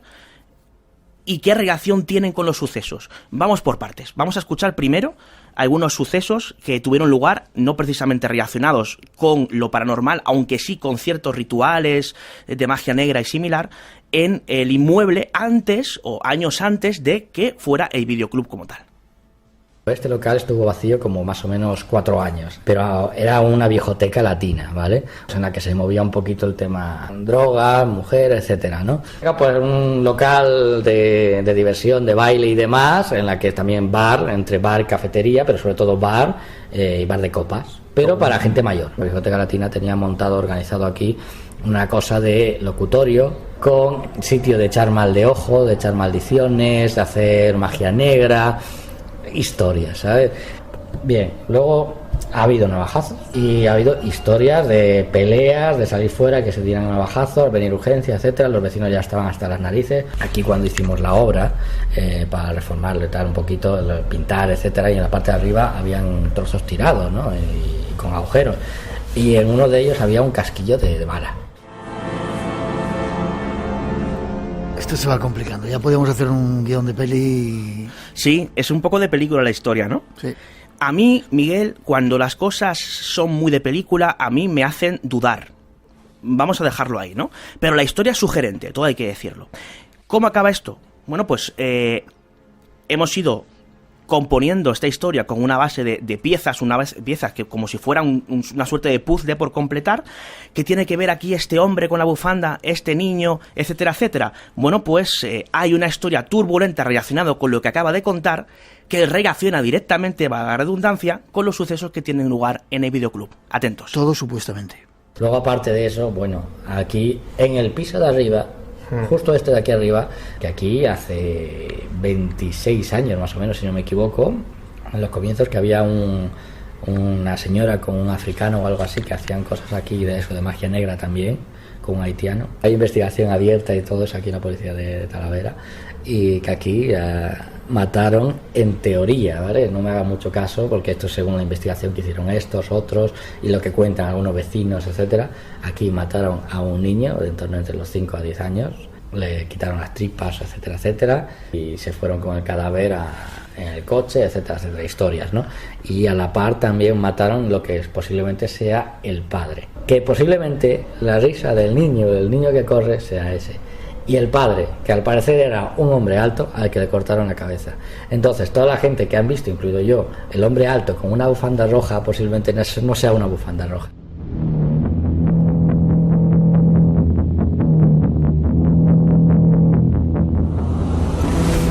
Había más testimonios de testigos, valga la redundancia, que parecía que contaban esta historia, pero los queremos omitir porque no queremos meternos en historias donde ha habido crímenes, supuestos crímenes. Un poco turbio todo, ¿no? Conclusiones, aunque yo quiero ir a ese videoclub. Bueno, muy rápido, hablamos con una persona que nos cuenta que fue testigo de esto, o parte de la historia que nos contaba antes Alejandro, ¿no? Buito sospechoso, alguien que pueda haber hecho algo, pero claro, aquí nos metemos en la rumorología, el teléfono escacharrado, aura fabulatoria que se llama, alguien me cuenta que, yo lo exagero un poco, no sabemos si hay una base real. Aquí lo único que tenemos, Miguel, es el testimonio de Alejandro Genio, que nos contaba esta historia, que lo que nos cuenta es lo que él ha visto, lo que han visto algunos de sus socios, ¿no? Un dato, Alejandro nos contaba que ya lo del niño había, digamos que menguado.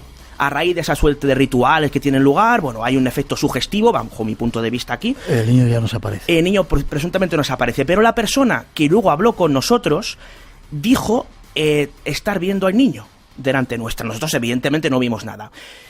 Con lo cual aquí, claro, nos encontramos con diferentes relatos, un relato termina alimentando a otro y al final lo que tenemos es un consenso de historias, cada una venida de vete a saber dónde, y nos hace muy complicado, muy difícil saber realmente lo que hay ahí. Solamente tenemos el testimonio de estos protagonistas, no hemos indagado más. Periodísticamente hablando, creo que es interesante, ahí queda el dato, creo que, bueno, cada cual que saque sus conclusiones, y quién sabe si estamos ante un videoclub con presuntos fenómenos sobrenaturales, o ante un aura fabulatoria, una suerte de efecto sugestivo, historias que se van contando unos a otros. Te estás haciendo muy escéptico. Y vete tú a saber. Bueno, hay que poner la duda por bandera, Miguel, porque el tema es súper interesante, pero es demasiado bonito, fíjate lo que te digo, para ser cierto.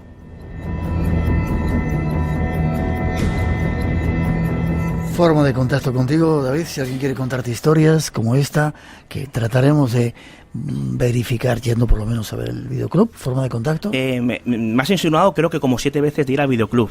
Sí. Vale. Bueno, pues forma de contacto, un correo electrónico, davidcuevas, espacio en blanco, @gmail.com. Repito, davidcuevas, espacio en blanco, @gmail.com. Mi teléfono está que arde. Ramón Álvarez, el compañero, me está diciendo que hay gente que quiere saber más sobre este tema, que quiere saber si se puede grabar, etcétera, etcétera. Bueno, me interesan mucho casos de encuentros con entidades. Estoy haciendo un trabajo, un estudio sobre encuentros cercanos con entidades, con seres, etcétera, etcétera. Si, por favor, hay oyentes que hayan tenido este tipo de experiencias, que nos las cuenten. Ya verás la cantidad de ellos. Gracias, David. A ti, Miguel. 3:45, 2:45, estamos en directo, seguimos adelante. Viene otro colaborador a contarnos historias también. Estamos esta noche muy negros, de vudú. Había mujeres en España que se dedicaban a hacer, no vudú porque es una religión, algún tipo de magia extraña, lo escuchamos enseguida.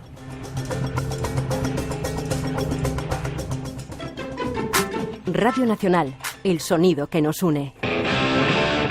Se habían muerto todos. A mi alrededor se habían muerto todos. O sea, no quedaba ya nadie, tío. Un bonito cadáver. Próximamente, solo en podcast. rtve.es. Espacio en blanco. Tu cita con lo desconocido. En Radio Nacional. Con Miguel Blanco. El misterio continúa. Fermín Mayorga, nuestro compañero, es el encargado en el Espacio en Blanco de buscar estos datos y dejarnos asombrados. Buenas noches, Fermín. Muy buenas noches, Miguel. No me digas que hubo una reina del vudú en Navalmoral de la Mata, en España. Claro, por supuesto. Recordemos que muchos extremeños fueron a hacer las Américas y muchos de ellos, cuando regresan a Extremadura, pues precisamente se traen esa ritualística, todos esos movimientos vudús que se desarrollaban pues ya no solamente en Haití, sino también en Cuba, en República Dominicana, etcétera, etcétera, y como tal ese aprendizaje al regresar lo ponen en práctica para con sus vecinos, y lógicamente te encuentras pues a varias mujeres, no solamente a la que vamos a presentar, que es la considerada reina del vudú, hay otras muchas más en Extremadura que también se caracterizaron por este tipo de movimiento, pero sin duda alguna Isabel Gómez es la auténtica protagonista, una mujer que ya en 1626 se caracterizó por eso, por practicar el vudú en tierra de conquistadores. Navalmoral de la Mata, Extremadura, 1626, siglo XVII, y el nombre Isabel Gómez, la reina del vudú. Cuéntame un poco de esta historia. Has, como siempre, localizado los documentos, Obispado de Plasencia, ¿verdad? Bueno, los documentos están sacados del Archivo Histórico Nacional, en la calle Serrano, 119, precisamente de los legajos de la Inquisición, porque ante la ritualística de este personaje, la Inquisición tiene que entrar al trapo contra ella, porque bueno, desarrolla actividades que no son muy comunes dentro del mundo de las hechiceras extremeñas o de las mismísimas brujas, ¿no?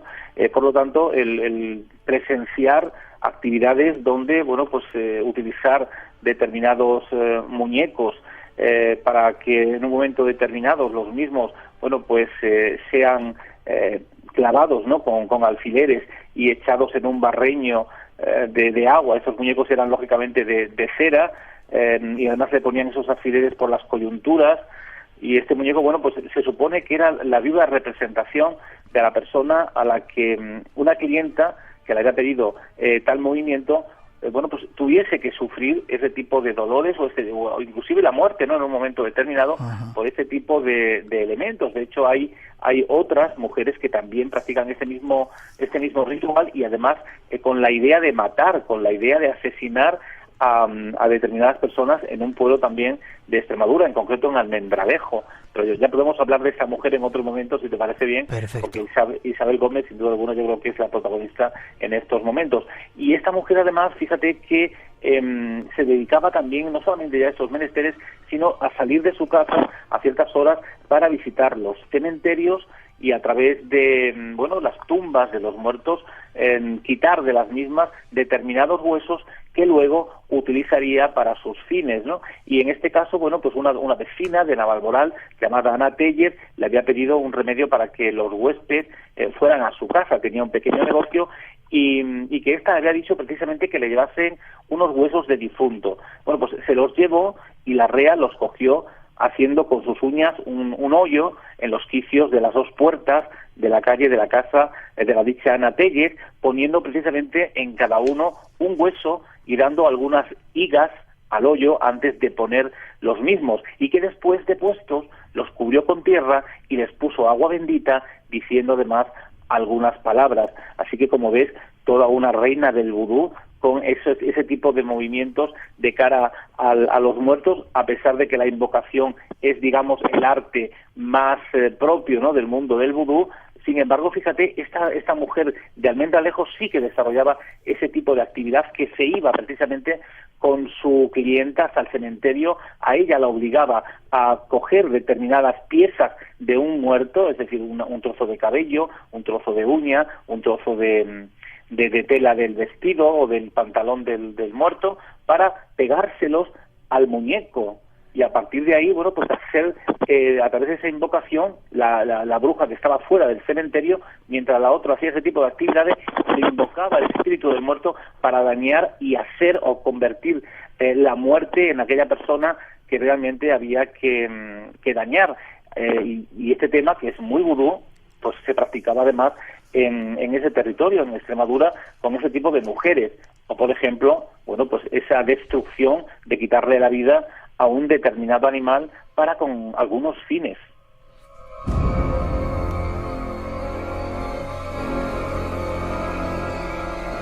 En ese comento, Fermín, que tienes, telegráficamente si puedes, de Isabel Gómez, dice, da todos los datos. Mujer de Lorenzo Muñoz, vecina de Navalmoral, fue testificada por 15 testigos, y aquí es cuando cuenta esa historia de que una noche tenía en un barreño, había echado un muñeco de cera, figura de mujer, llenos de alfileres por las coyunturas. Muñeco que había echado la rea a la lumbre, diciendo que en él estaba el daño, no consintiendo llegase nadie hasta él. Qué curioso, ¿verdad?, que se hayan estado haciendo esas cosas traídas desde Latinoamérica. Lo curioso de esta historia es que Isabel Gómez, que estaba enferma, no pudo curarse a sí misma, ¿no? Eso es lo que yo expongo, ¿no?, en mi artículo. Lógicamente no pudo curarse, intentaba curar a las demás con este tipo de movimientos, pero las bubas acabaron un poco con su vida, y esto, bueno, pues la llevó precisamente por la calle de la amargura, nunca mejor dicho, y a partir de ahí, pues la propia Inquisición decide desterrarla del lugar, porque tenerla en las cárceles pues producía, ¿no?, un mal olor a otros reos, e inclusive se podían contagiar de esta enfermedad. Por lo tanto, decide expulsarla y, bueno, pues digamos, atentar contra su vida desde el punto de vista de concederle varios años, 2, 3 años, a veces inclusive 4 años, depende del castigo que la Inquisición le diera, de expulsión de la población, para que eso también sirviese de alguna manera de escarmiento al resto del pueblo, y bueno, pues no cayeran en esos mismos errores que cayó esta mujer. Ya. Tenía mucha clientela, entre comillas, terminando ya. Pues sí, tenía bastante clientela. Además, fíjate, eran estas mujeres que utilizaban los gatos negros, las cabezas de los gatos negros, las ponían en tiestos, sembraban habas en los mismos, y esas habas, sobre todo las que salían negras, le decían a sus clientas que se la metieran en la boca, que eso la haría invisible, ¿no?, etcétera, etcétera. O sea, más vudú, vamos, imposible, ¿no?, sobre todo en tierras de Extremadura, y sobre todo eso, que sucediese aquí en España. Pero son muchos los casos, muchos los casos de estas características que sin duda alguna pues ponen la piel de gallina cuando pensamos que todo esto se vivía en América Latina, pero aquí también en España. Y fíjate en qué época, 1626, y son gente que estuvieron haciendo las Américas, pero que regresan con esa ritualística y la ponen como ejemplo en su territorio, en su pueblo. Isabel Gómez, la reina del vudú en Navalmoral de la Mata.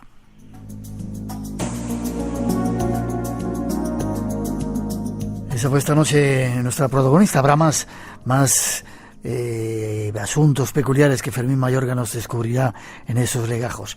¿Forma de contacto contigo, Fermín? Bueno, pues a todos los oyentes que quieran, desde luego, saber de estas historias, que se metan en el blog del hereje, que además es un blog muy visitado, donde está este artículo precisamente, y si no, bueno, pues a través de mi canal de Crónicas de Chimenea en YouTube, donde también se tocan temáticas de todo tipo, de Inquisición y, por supuesto, también de brujería, curanderismo, esoterismo, etcétera. Dentro de poco iremos a visitar esa chimenea tuya. Te deseo lo mejor. Fuerte abrazo. Venga, un fuerte abrazo para todos. Hasta prontito.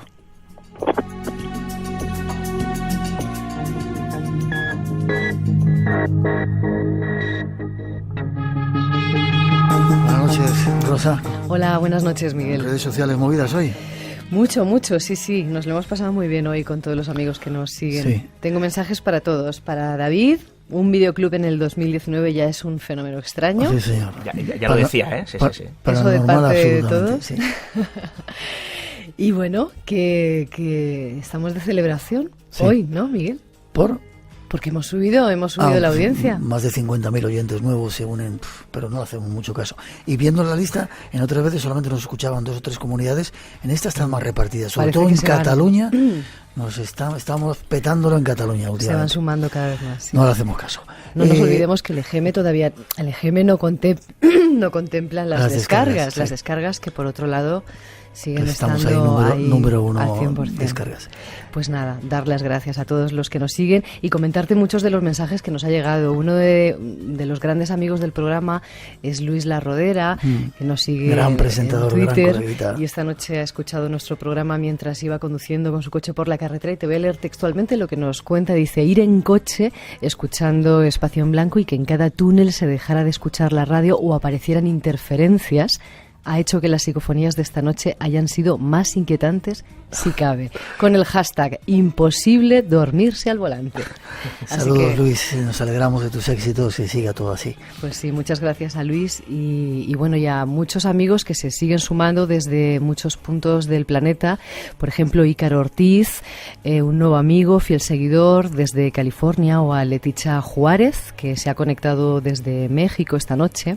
Pero también hay quejas, por ejemplo, Miguel Estíbaliz nos dice: vaya nochecita me estáis dando con las psicofonías. Hemos avisado. Y nos manda saludos desde un hotel que está lleno de fantasmas. ¿Ah, sí? Hay que ir para allá entonces. Sí. Luego hay mensajes muy poéticos. Sí.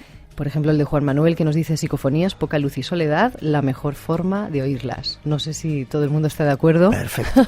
Alguno que otro creo que ha apagado la radio. Ganadores, que casi nos vamos. Y nos vamos con los 5 ganadores, que son Ignacio Riesgo de Segovia, Francisco Grialmanzo de Burgos, María J. Casti del Facebook, Damaso Vidal de Castellón y Raquel San Sebastián de Córdoba. Pero Miguel, no nos podemos ir sin decir que la semana pasada hubo una errata. Dijimos que nos vamos a Tenerife, pero nos vamos el sábado 11 de mayo. Dije el 11 de marzo, mea culpa, lo siento. El 11 de mayo, sábado, haremos un programa especial desde allí, desde el TEA, en Santa Cruz de Tenerife, y desde aquí dar las gracias al organizador del evento, a Fabio González, que está trabajando para que todo salga perfecto. Del ayuntamiento. José Antonio, ¿te ha gustado el programa?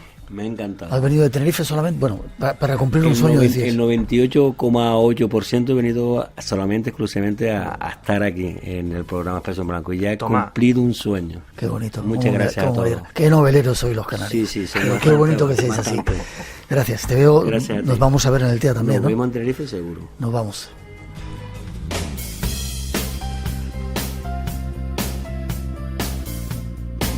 A toda prisa terminamos por hoy. Ha sido un placer estar juntos. Comienza la Semana Santa, una semana de resurrección.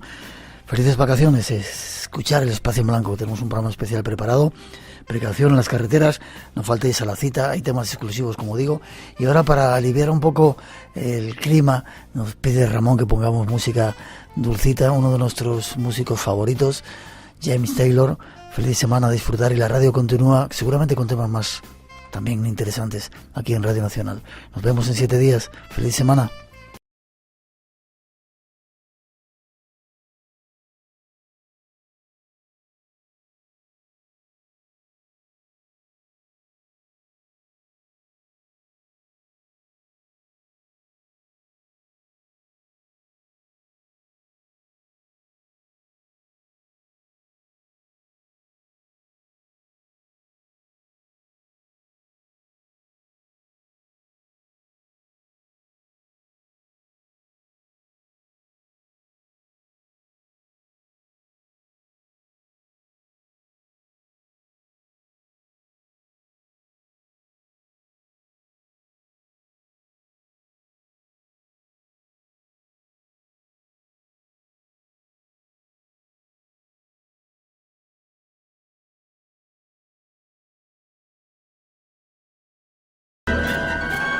Por hoy terminamos. Recuerda que tienes una cita con el misterio, aquí en Radio Nacional.